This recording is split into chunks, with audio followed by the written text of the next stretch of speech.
Okay, let's go ahead and call this meeting to order. Roll call. Present. Member.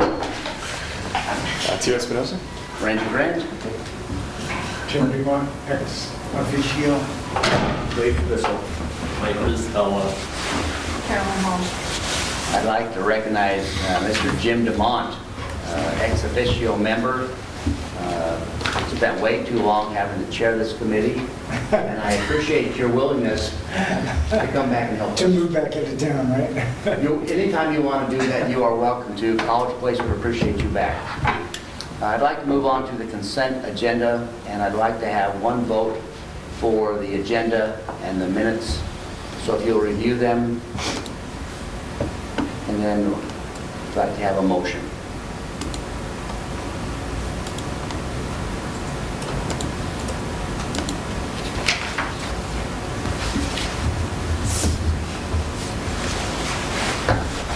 So moved. Is there a second? Second. It's been moved and seconded to approve the agenda and the minutes. All those in favor? Aye. All those opposed? Hearing none? Approved. Next item for today. Action item, the main project is the capital facilities plan. Mike, I'm going to ask you to give us an overview on it, if you would. Yeah. So with this project, every year the city does a 6-year capital facility plan to essentially sequence various capital projects in the city.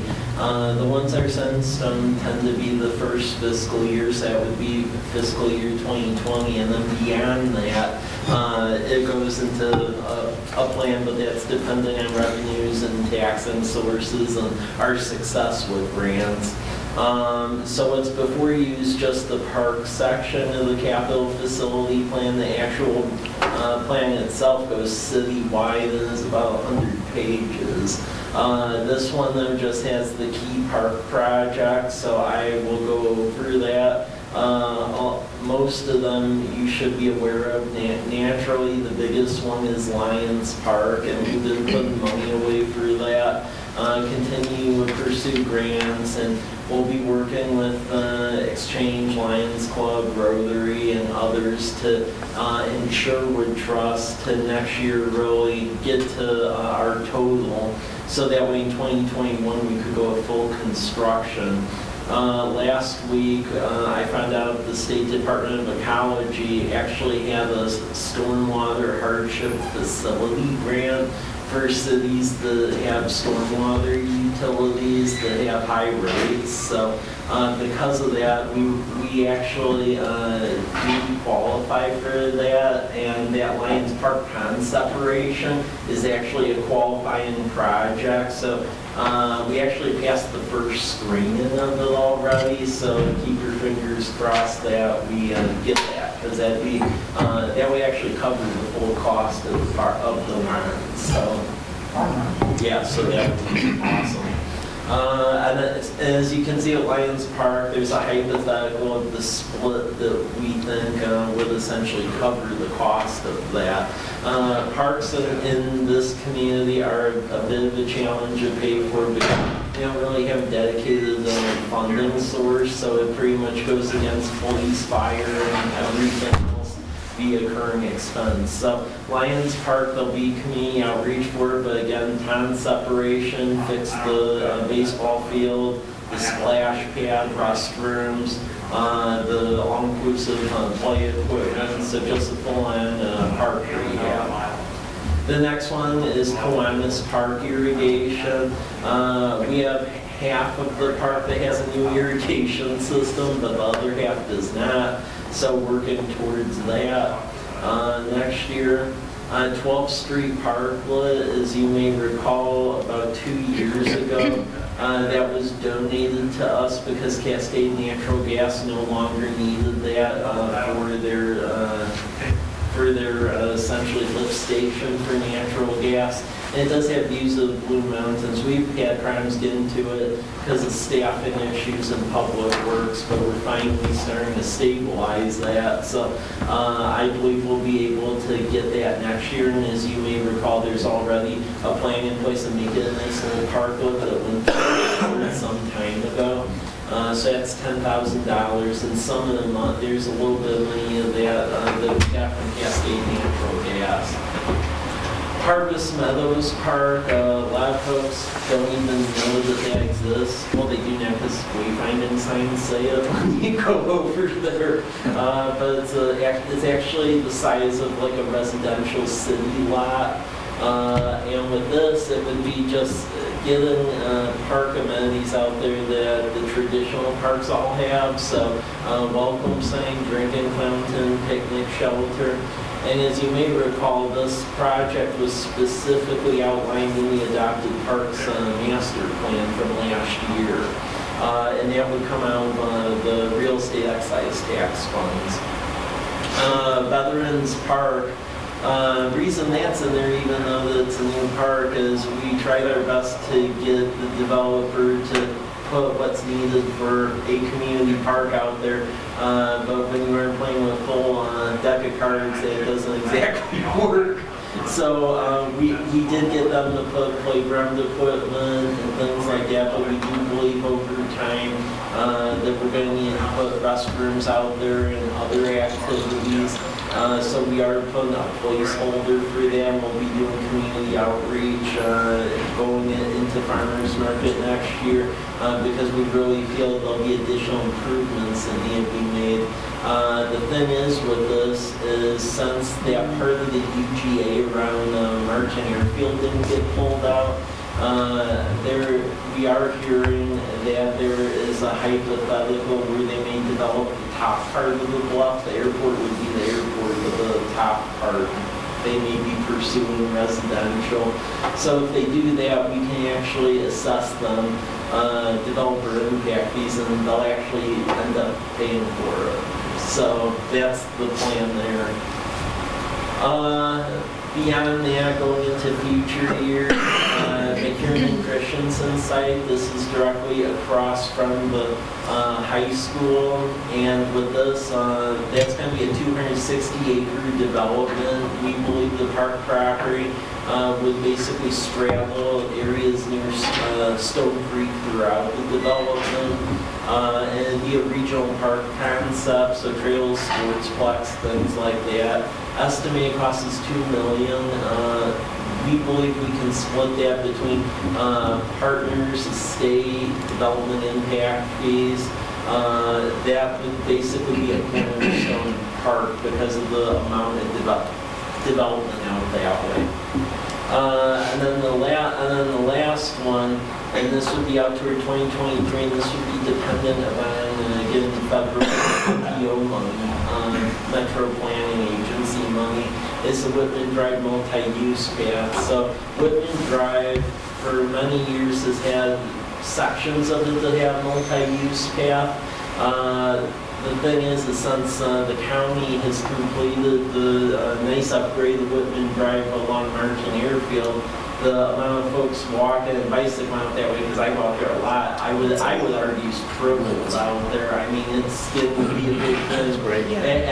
But the major issue that I'm hearing from a lot of the residents is they're very irritated that you basically have a continuous pathway from Myra Road all the way to Last Chance, except a block and a half. There's a block and a half portion from Davis to just past Evans were beyond me why, but they didn't put a sidewalk there, and it's a narrow road, so you actually have to go out in the traffic. And now the people are actually using that as a recreation asset.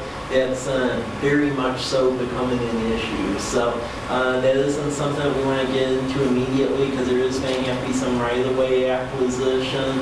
And I mean, folks that live along the block and a half, I've talked to some folks, some don't care, other ones really do care. So it's going to be an interesting project, but I think that's something that we're going to at least have to deal with because people are going out there now. So, and there isn't really any other roads to go out that way. Like 4th Academy, where we put sidewalks on, but 1st, 2nd, and 3rd between Davis and Academy Way, if you look at the right-of-ways in there, there's areas where some of the way the street was built, we even own some of the right-of-ways along the edges of the streets where they just like did it on private property back in the day. So if we were to put sidewalks there, you'd be talking massive right-of-way acquisition. Like here, even though it looks like the private property goes right up to back of curb, they actually built some of their fence on city right-of-way, so it isn't as much as you think it is. At most, it would be about a 3-foot wide right-of-way acquisition, whereas if we did that on 1st, 2nd, or 3rd, you're easily talking about between the part of the road that's on the private property and the sidewalk, you're probably talking about 10 feet. So that's the premise of the capital facility plan. Seeking this for Park and Recreation Board recommendation, and that gets folded into the entire capital facility plan that goes before City Council, and then the other respective committees are reviewing their portion. When does it go to City Council? It would go to City Council for passage the same time as the budget, so it would basically be around November 26th. And they've already been looking at elements of this, so they aren't like broadsided by it. I've been introducing this thing, like the last 2 council meetings and workshops, that way if they had questions, they could say it. Mr. Demont? Michael, READ 2, Yeah. what's that generating here? READ 2, that generates a little bit less than $200,000 a year, and we haven't been spending it at all.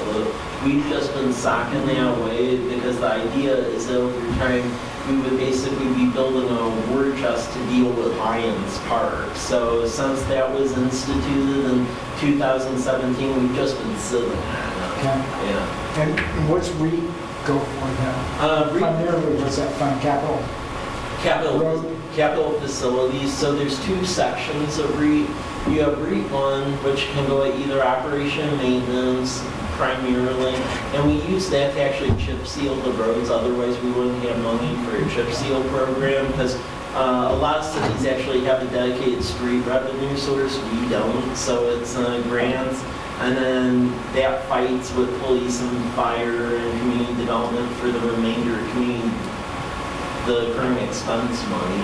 So that's how we do that. So REIT 1 covers that. REIT 2, that is mainly for renovating capital facilities or building new capital facilities. We instituted that back in 2017. There's been some debate about REIT 2 because a neighboring city that won't be named was claiming that you couldn't do that unless you were fully planning and the state allocated you was fully planning.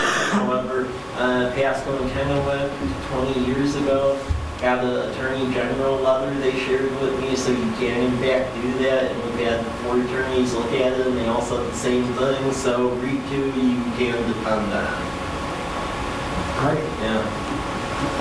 Thank you, Michael. Other questions from the committee on this or comments? What's your desire from us on this? A vote to recommend this to City Council. And if we have reservations about one thing or another, are there going to be opportunities for us to look at these items again? Yeah. Well, yeah, especially ones going out past 2020. The only ones I would say are in stone would be the 2020 ones, because that's actually what we're budgeting for. But anything past that is like a guesstimate.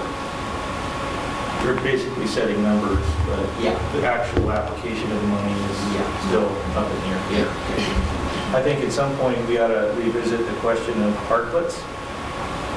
I think we should also look at the site. I know that that's a minor, but but for the part, but I really think we should assess what we're doing there. Okay.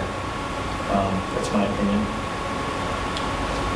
Michael, help me understand the Veterans Park estimate. That 60,000, are you saying that includes payment for restrooms, picnic shelter, and basketball court? What I am saying with that is we do believe we could essentially do some of that within that cost. Okay. Mainly because the private sector would be doing that, the city wouldn't be doing that because we would make that condition in development. Okay. And we believe we'll be able to do that because we're hearing that they want to develop on top of the bluff behind Martin. So those fees would go towards this? Yeah. And with them doing it, they would have to pay prevailing wage, all of that fun stuff. Who's looking to do that? Haven Homes.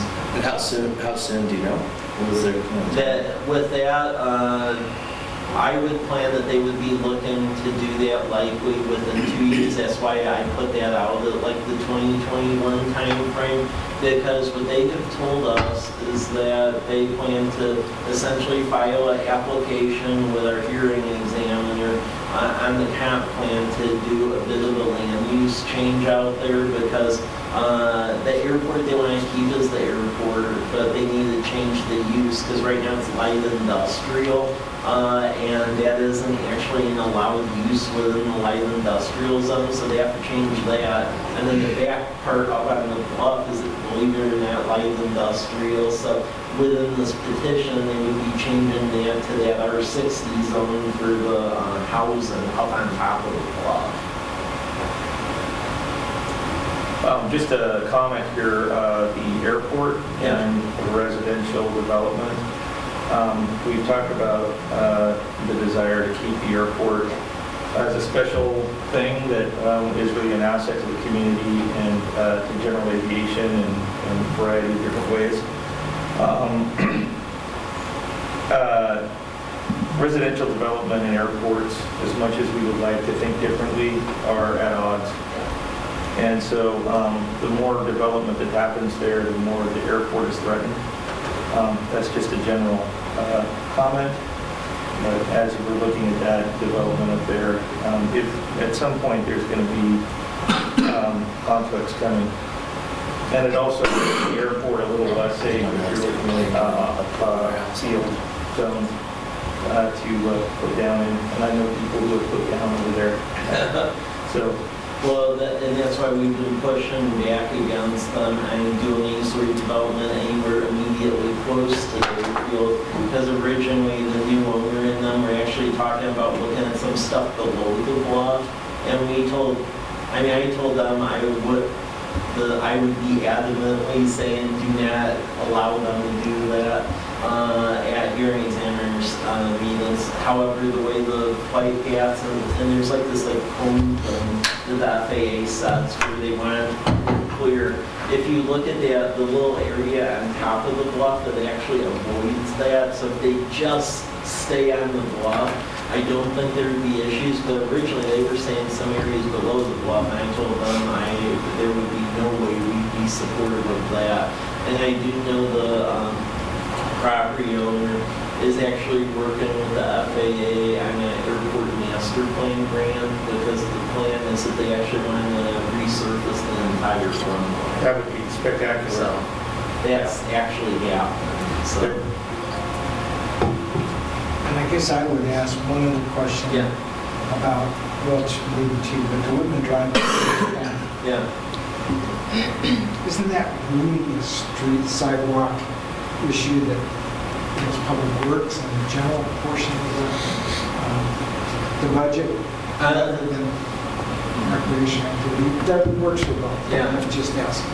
I mean, historically, even when we like resurfaced or coated the Woodman Drive path, because it is a recreational asset, it's been classified as such. Honestly, in this city, it means the same thing, because the parks don't have its own dedicated source, so you're still fighting, whether it's a street or a park, you're still fighting with everything else in the current expense budget. Yeah, and it's STP or something. Yeah. It's a good point, Yeah. though. I mean, sometimes nomenclature is important Yeah. in fighting a PR battle. Yeah. And if you're coming through with a recreation, pin on, hey, we want to Yeah. use this for Parks and Rec, you guys okay with that? You may have a little less leverage. Oh. And I'm wondering if safe routes to schools might be also used as a funding source, Okay. because you have all that Hayden home development, and you have that block and a half Yeah. to Davis that is Kids not can't walk. Yeah. sidewalk. Yeah. So, I mean, I think that might be another funding factor for them. Okay. So I'm hearing the committee say it's a health and safety issue. So basically move that one into the streets element of the Yeah. facility It's plan. badly needed either Yeah, way. well, yeah. It's coming out of the same pot, like you say, but you Yeah. can still, it may be helpful to think of it differently. I don't think it does come out of the same pot, just to differ, because these are really state metro planning funds and STP funds. So, and I think Safe Route to Schools really works in this case. So I think you could, Yeah, there's a public works project, actually, one park project that would work for both. yeah.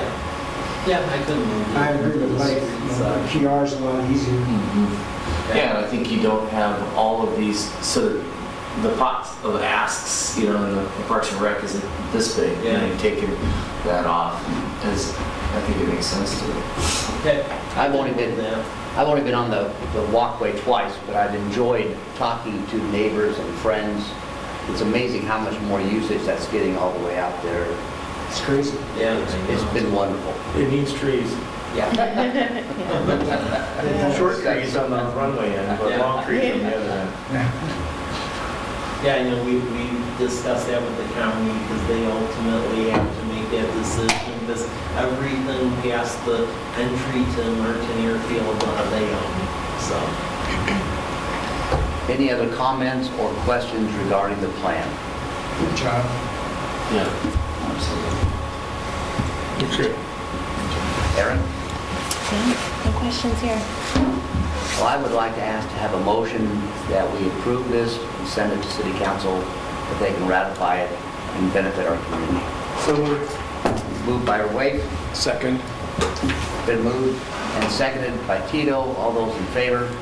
Aye. Opposed? Hearing none. Committee recommendation to move it to city council. Urban forestry grants. hey, thank you. Since we are a Tree City community, we do qualify for 2 sets of urban forestry grants from the State Department of Natural Resources. So I wanted to discuss with you all's projects, and if you were supportive of the ideas, or if you had other ideas before I go start on grant applications, because they're due in a month. So they actually redid their grant program now, where they actually have like 2 separate sets of them. They have basically the community engagement and planning grant, which is a brand new thing. They used to just have one that would allow for GPS and GIS work for trees, and then they would have another one that was forestry assistance. Now they've changed it where there's an environmental justice one and then a community forestry one. The general concept is that for the community forestry assistance grant, they are really likened to fund nowadays like urban forestry master plans, and the more I work with public works, the more I'm realizing that we tend to just do stuff on a very casual basis as far as like trees and right-of-ways go, and there isn't really a set plan on a lot of that. So I was thinking with the community forestry assistance grant, there would be value in actually getting an urban forestry master plan done for the city, so we know what we're doing that way, because a lot of cities, our tree cities, have that. And then the other one is for that community engagement and planning grant. They really want to see partnerships and essentially getting more of a tree canopy in the community. And with this one, it's also based on where they think that there's like environmental justice issues, so either having to do with community health or poverty, or things like that. And they actually have a mapping application where you can see areas where they want the money to be targeted to. And the areas that basically showed up is the Lions Park area, also Kiwanis Park, and then the area along like Whitman Drive between like Academy Way and then going toward Walla University. So I think there could be an argument made to do improvements at Veterans Park from a tree standpoint. So for that community engagement planning grant, my recommendation there would be either trees for Veterans Park or Lions Park. So I want to throw this out there before I start work on this, and just in case you didn't like anyone another idea. Do you think these are good ideas, or would you rather see other things? So you're asking whether we think that Lions Park or Veterans Park is better suited for a tree, if you're thinking one or the other? Yeah. Well, there's a lot more trees at Lions Park currently, and there's none at Veterans that I'm aware of. Yeah. So I would think that veterans would benefit the most. And then what about the urban forestry master plan? Do you think that's a good idea, or did you want another project covered than that? Because you can use that money for other things that covers master plans. It can also cover essentially cataloging, doing GIS work on trees, or additional tree planting projects. That one can do that too. It says, I know, as of late, they tended to score the master plans higher because they wanted to make sure the cities know what they're doing that way. So, Would it be possible on, if we, and I love the idea of the Veterans Park, that the money, if we could get a volunteer team to put the trees in, and the money could go to trees and/or a donation to that nonprofit, like the VFW that supports veterans or some other group. They take some. What if we had veterans put the trees in? That's what I'm saying. Yeah. Give them the money minus the tree cost. They get some ownership. They get some recognition. Become more of a program. yeah. Sure, mine. Rotary does it in Walla on a 2 times a year basis. Yep. And that's worked wonderfully over the years. The critical issue in tree planting is you want to keep those volunteers coming back, right? Yeah. They used to dig all the holes. And, you know, as organizations and especially volunteer clubs, the age limit keeps going up. And digging holes became really boring. So, you know, but what the solution was, go out and pre-dig the holes. Yeah. And bring the trees, let them plant them, they have ownership, they provide money as an addition on top of what you're able to get to other funding sources. And it works really well. And they planted averaged over 100 a year. And that really adds to community benefit wealth. It's a great program, and I think it could be done with the Lions Club, and it could be done with almost any club, and it gives them a purpose as well. And I've talked with VFW Lions Club, and then I'm in Rotary, so I mentioned it over there too, and they're all supportive of doing this. So basically, it's just figuring out where we would be writing the grant for, and I would tend to agree. I think the Lions Park issues that will be dealt with when we do the overall renovation, we can program that and how the money for that. The Veterans Park, that was one thing that I was a little irritated that when we got them to develop it, I wasn't able to get them to go get a couple of trees, but We should also be careful about what species we're dealing with at that park, because someone might slip up and plant a Jim Dumont silver maple. And the land is quite low there and pretty wet, so it might be good to Anyhow, yes, got another one. My tree's getting a placard, by the way, so. All right. Yeah. Then let me come out from the day. That's definitely gonna be there. I'd say the master plan is really important. Yeah. Because what it will do is you'll create a policy. Yeah. And the policy then dictates whether or not trees are part of the development plan for streets, roads, and sidewalks. And that's the critical issue. Once you have that in place, then that's just part of the planning process for those projects. So if you're also supportive of this, I would let, just so I can have it on the records, I can let council know. I'm looking for a motion basically for the one grant to go do a master plan, and then for the other one, trees at Veterans Park, and then I'll prepare those applications because we're doing about one. If there are available additional funds, I wonder if is there an existing Arbor survey done already in Cottage Place? Do we know? GIS stuff? I mean, anybody? We only have little bits of it around Kiwanis Park and Lions Park. We do not have a citywide one. I don't know if that's, if we're thinking about doing some kind of a master plan, it would seem that assessing where we are currently would be a good first step. Yeah. Yeah, and GPS, and if you can go out and look, see what it is, and evaluate the tree, determine where it is, then just GPS it, put it in the database, and hopefully you can, the hard part is managing that on a day-to-day basis, making sure that every new tree gets entered. I mean, the way we could write it with that community forestry grant is we could just group that in the application with the master plan and see They if really they like want seeing it. that. Yeah, I can guarantee you'll be right on. yeah, Well, that would be a start, it seems to me, Yeah. if we are thinking about a master plan. yep.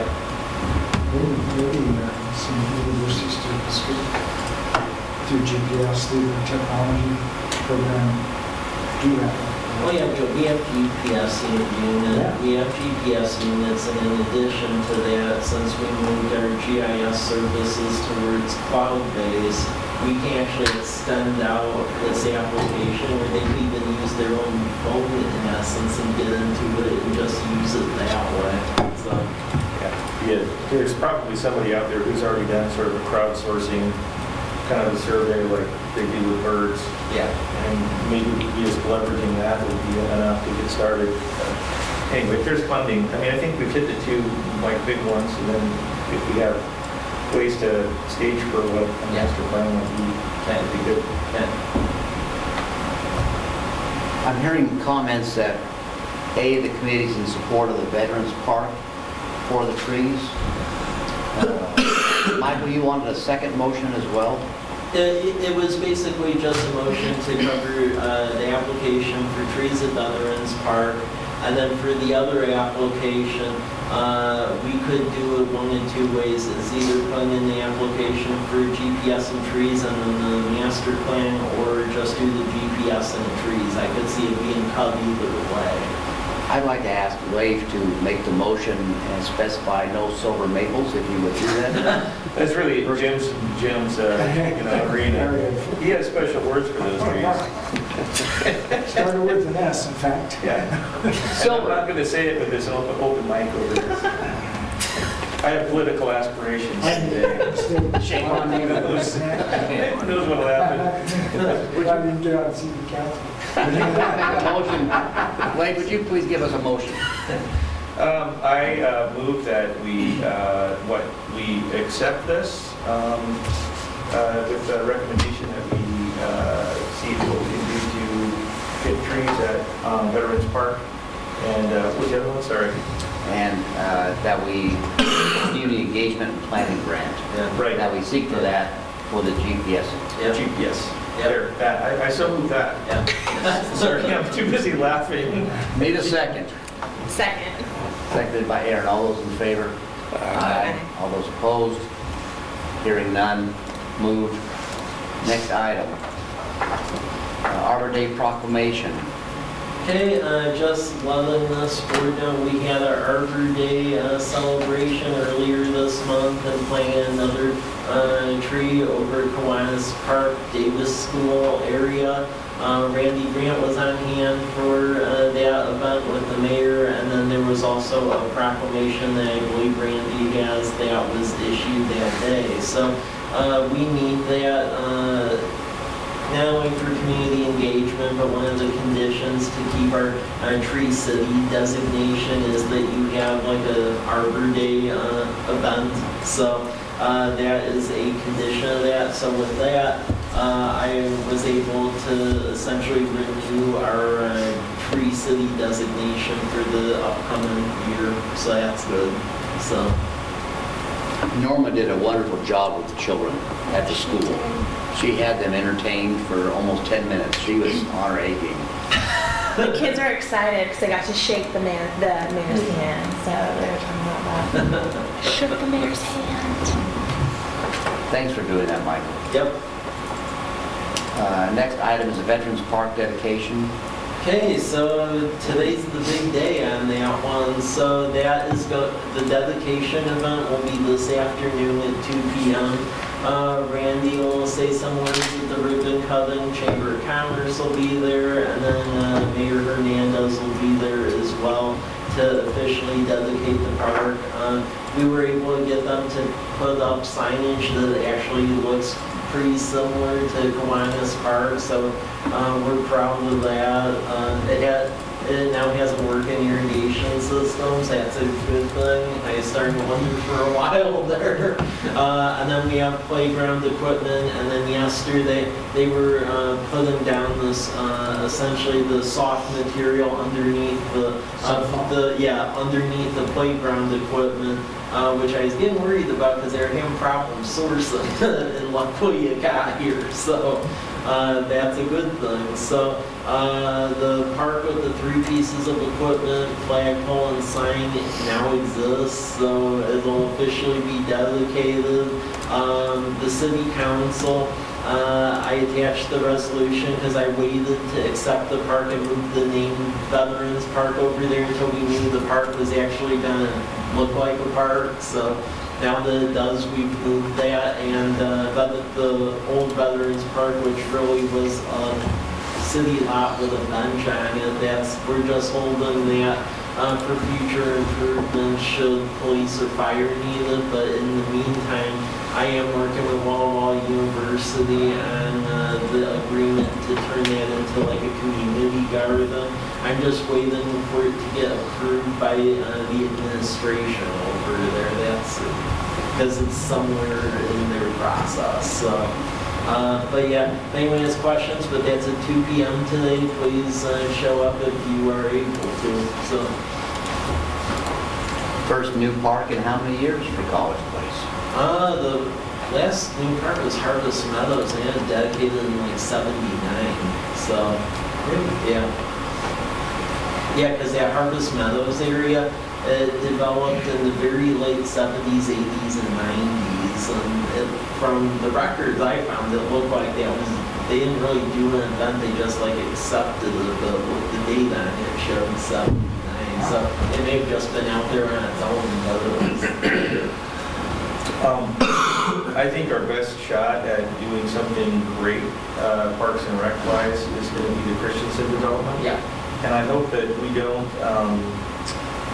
get behind the ball on sort of claiming what we need to do there.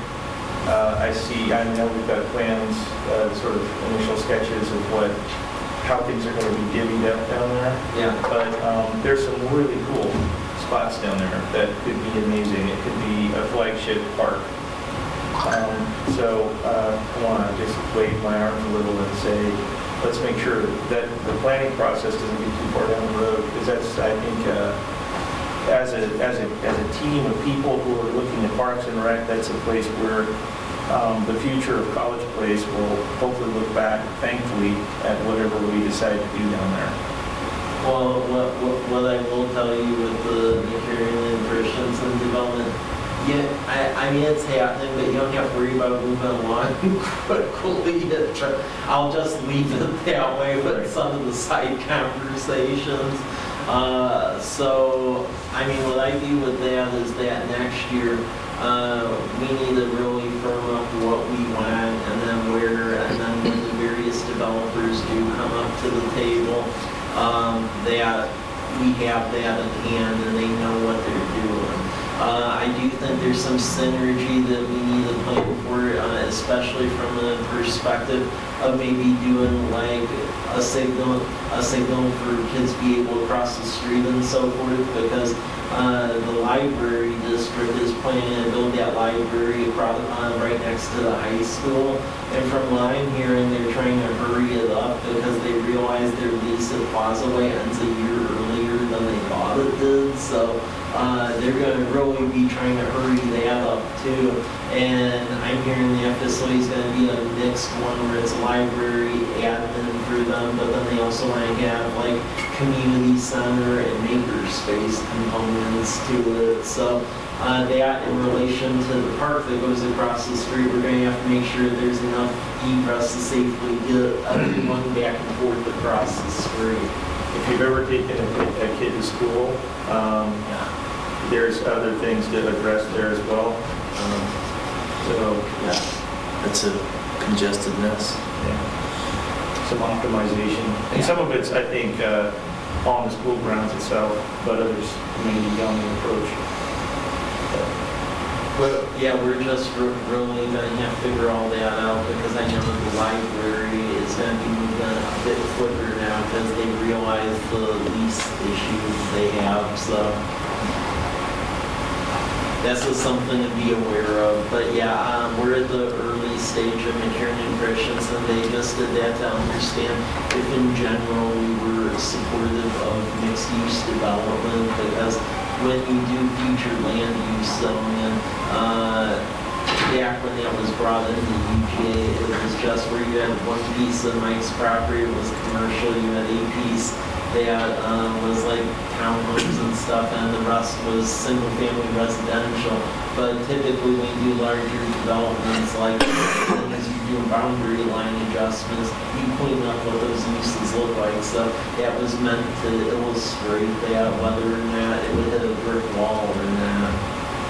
But we are going to have to, with the park, I think we are going to come on and stand strong on essentially the elements of the land that we want included as a park. So, and I'll just leave it, especially since a certain developer pulled out of the Cottonwood development. The code changes that the committee addressed last year, how will those affect this Kiernan Christensen development?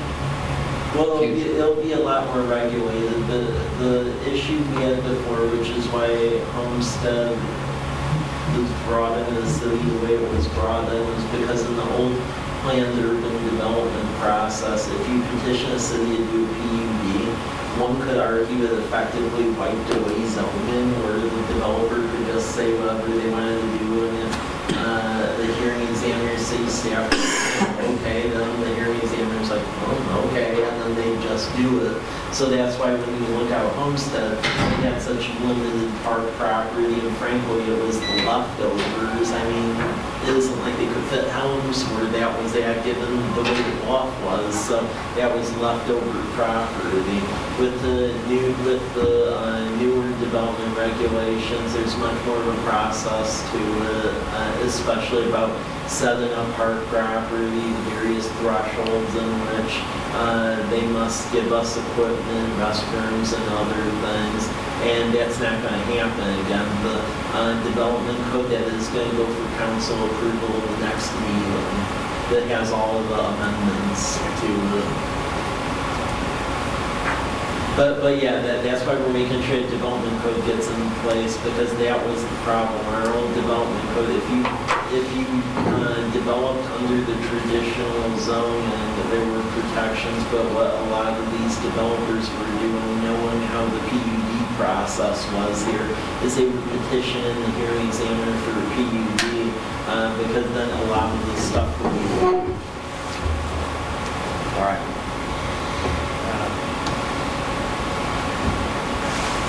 else you need on the Veterans Park? No, just making sure you're all aware of it. We're gonna have a great day weather-wise, so it should be fun. Yeah. Next item is the youth rec program. I had a good opportunity to meet with Christy Llewellyn at United Way and her staff went over last year's program. As of this time, I don't have attendance records, curriculum, and I see it as a growing program for the city of College Place. But I do think that the committee needs to be more involved in understanding what's being done for our children. Yep. And I know we're waiting for the new school superintendent to arrive, knowing that he could wave the magic wand and assist working together, and hopefully in time those will keep going forward. It just feels like we're taking baby steps, and we need to make sure we understand what we're offering and how we're offering it. So before us today, we have the United Way MOU and the City of Walla Walla MOU or proposal. Well, and with the United Way MOU, I would mention that this isn't the final one for this year. Since we have a new person on the park board, I wanted to make sure that there was general awareness of what went on in the past. So the United Way MOU that was adopted last year is attached to this, and what that basically governed was that they acted as fiduciary, where the city essentially allocated about $5,000 in the first year to campfire and then $1,000 at Valley Camps. And when Valley Camps stopped operating, it was $6,000 just at campfire. And we gave that to United Way, and then United Way donated funds as well to keep the Campfire Summer program going, and then WCA has a fun factory, so it was to keep that going. So if we did go that route this year, it would be negotiating a new MOU with them, a lot more detail to it. As you all know, I talked with the school district, and we are going to look for opportunities in the future, but it's just that monetarily at the moment it isn't really right. And then City of Walla Walla, they did give a proposal that wasn't outlined. We want to work to get additional detail on it. The thing I do want to mention is from a monetary standpoint with the $93,000. I feel for next year we aren't going to have that much. But mainly because as we're getting deeper in the budget, and I'm in the middle of police union negotiations, which is a really fun experience. I realize that we're at the bottom rung of all of our comparables. So there is going to be, whether we like it or not, there's going to be a significant increase on police salaries, because if they take us to binding arbitration, we'll lose, to be perfectly frank. So as I said, because we don't have dedicated park sources, this becomes a current expense debate once again. So that's the issue there. I do think with City of Walla Walla, we can continue to have the conversation and get additional detail, and then figure out how to fund it as far as thinking that I'm able to fully accommodate that next year's budget, though I don't think that's going to be a case of finding $93,000 the way other things are at play at the moment. Just a question on the City of Walla Walla's proposal. Did they define what's all included in that $8? Well, and that's why I want more information, because they did. Okay, that's the critical factor for the just information for this board. The majority of their budget is park maintenance. Yeah. So from this perspective, I'm not sure if they just use their total budget and do an average. I mean, It doesn't calculate over. I don't think College Plus wants to do that. But that big buck word, they already provide sport. Yep. opportunities to all the kids, and they do try to keep all the kids together. That's a policy. Try to keep Davis kids with Davis kids. Try to keep Sharpstein kids with Sharpstein kids in their sports programs. So that will continue, whether or not Yep. you agree to this or not. So that may need to come out of that negotiation-wise. Other than the U-Play program is really no different than what the Y does and what Campfire does. Yeah. So that would, they'd probably do more, probably more organized, probably have more staff. But other than that, when I looked at it, I thought it was a little bit high. Well, that was my initial thought too, and when I extrapolated out looking at their budget, to me, it looked like they were doing per capita on the whole like park and rec budgets. That's why I'm saying, while I think this is something continue discussions and for maybe a following year as far as to just jump into this given the way our revenues are looking, and then also the fact that it looks like it's extrapolating out that per capita cost on the entire budget and not so much the rec side. I think there's additional clarifications that are needed to fully understand this and grasp the full cost. And if it does, I mean, maybe you can include all the park maintenance over here within their responsibility. They've got the equipment, they just need a few more people. And they're trained, they've got Arbors, they've got a lot of options that currently the city doesn't have. Well, and I mean, longer term, that was something I even threw out there because what they've been doing, that whole concept where they use a little part of their stormwater utility to help maintain the parkway trees now.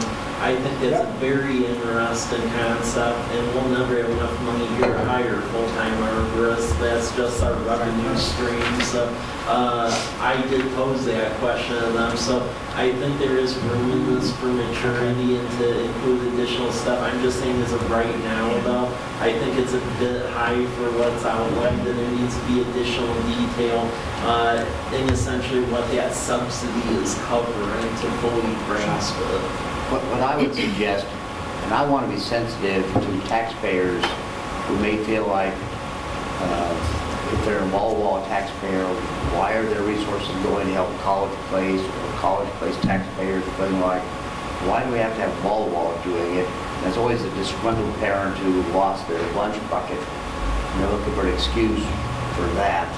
I would like to recommend that we have the city of Walla Walla and United Way come to our next committee meetings, we have time, and give a presentation on what exactly we're buying. We reached out to United Way to help us, and they did. And I frankly, from my chair, feel like we should raise and match their dollars if we're going to go that route with Campfire. It was $6,000 last year, and they gave 13. This last year it was 6,000, and then they ended up ponying up about 14,000. Could we find 14 out of our city budget to match them? We definitely have room for 14. I only have room for 93. Well, we're in a walk, baby steps here, but I think it's important and prudent for us to understand what the product is. And I would think that both the city and United Way or Campfire would come and carve out 10 minutes of our time and just have them present, their staffing levels, their curriculum, their training, and United Way and Campfire needs to give us some hard numbers. They haven't come through yet. I know. We don't have to make a decision this month, though, correct? No. I just want to make sure this was on your radar because I said the past couple months that I was trying to get all of this. So. March comes real early. I know. So are you looking, sorry. I was going to say, I'm kind of disappointed with this proposal from Walla Walla. Like, this is the way I've been leaning the whole time, thinking this would be the best. But like what Jim is saying, these are already things that are provided to our city. Yeah. So definitely, I think more clarification, I mean, that's a lot of money for things they're already doing.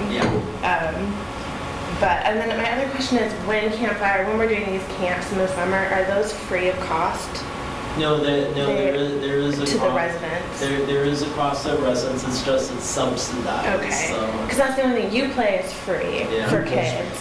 It's like such a, gift to so many parents in the summer who are working.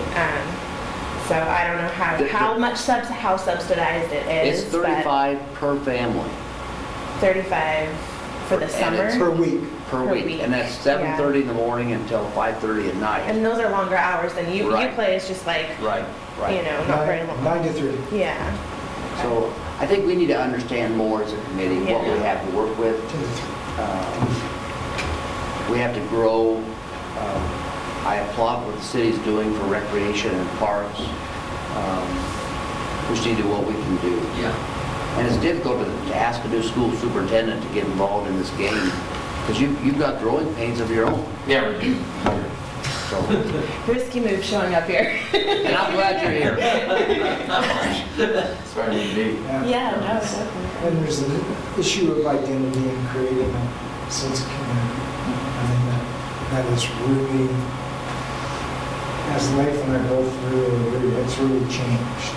And it needs to continue to grow. So, in a lot of ways, you take advantage of Walla Walla. Not have to go the full route. Yeah, but- Eventually, you're going to have to go the full route. Well, I know with our growth, we're gonna have to at some point. My big thing is if we're in the city of Walla, honestly, I want to see augmentation of service. When I read this over, I was thinking, a lot of this is already good. So how would you even justify that? Especially when I calculated the numbers back to their budget, and that subsidy actually took into account all of their park maintenance and rec, so it was back charging and yeah, so. Well, I'd like to make a recommendation in the form of a motion that we schedule the next month to bring both City of Walla Walla, United Way, and Campfire to give 10-minute presentations on what they would offer. Have United Way and Campfire explain their past history, and then we can discuss it afterwards and resolve it. I'm just going to add a personal opinion. The one thing you do have to worry about is implementation of non-resident fees and what that does potentially to the children of this community and families being able to afford to play soccer, indoor soccer, programs that City of Walla Walla provides currently at no additional cost. So if we implement Parks and Rec, then we're saying they could potentially add that into their fee, non-resident, if we want to participate in Walla Walla The only programs. thing we have guaranteed to the City College Place, we still have, was the pool, Yeah. because they donated capital to help pay off the bond. So with that came non-resident guarantees. Everything else is just currently a regular fee, Right. but the City of Walla Walla, my fight was always keeping non-resident fees out of it, because there's a whole lot of kids that need that service, and a lot of families can't afford that cost if they're living outside the city of Walla Walla. So that's just a be careful warning. Threat almost. I was thinking I would put my old YMCA hat on. I thought, if our families in Walla Walla that we're serving 125 a day could come to College Place for 35, all kids included, a week, that's pretty hard to compete against that. Absolutely.